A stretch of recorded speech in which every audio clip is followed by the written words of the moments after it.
One of the joys of summer is using all the great fresh ingredients that are available. I went down to my farmer's market this morning and I picked up some beautiful tomatoes and green beans and fresh summer corn, and I'm putting it all together into a salad, and I've got a mayonnaise-based dressing. It's going to be the perfect combination. What I'm going to do first is I'm going to make the dressing, and it starts off with 3 tablespoons of Hellmann's, and then I'm going to add a little bit of Dijon mustard, just about a tablespoon. I'm going to loosen that up and add some tartness with some red wine vinegar. So that's about 2 tablespoons of red wine vinegar. I'm going to add a pinch of salt, some fresh cracked pepper.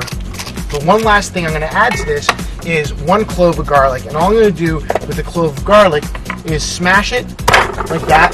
And I'm going to throw the smashed garlic into the bowl. I'm going to whisk this together. So I'm just going to give this a little taste. Really nice.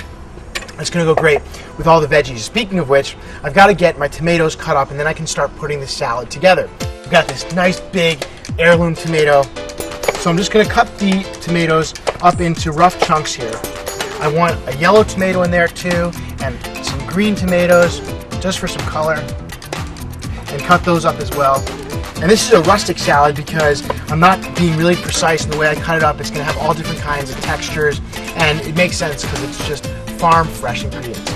So my tomatoes are cut up, so now, believe it or not, I can start assembling the salad. That's all there really is to the preparation here. I've got a nice, pretty presentation plate. I'm just going to scatter my tomatoes around the plate. I've got the yellow wax beans and the green beans. I blanched them just until they're a little bit softened, but still really nice and crunchy. And I'm going to just kind of scatter those around as well.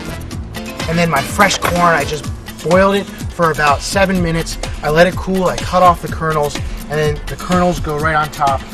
And then I finish it with some Thai basil that's also in season right now. Lots of great basil at the market. So I'm just going to pull off the leaves here, scatter those on top, and the last step is just spooning a little bit of dressing over the top. And that right there is a beautiful farmer's summer salad. Now I get to try it. That is so good. The tomatoes are really sweet. The sauce is the perfect complement because it's a little bit creamy. The basil really is coming through, a little hint of garlic. To get the recipe for this and to join the conversation about fresh seasonal ingredients, go to my blog, log on to yahoo.com and search Real Food.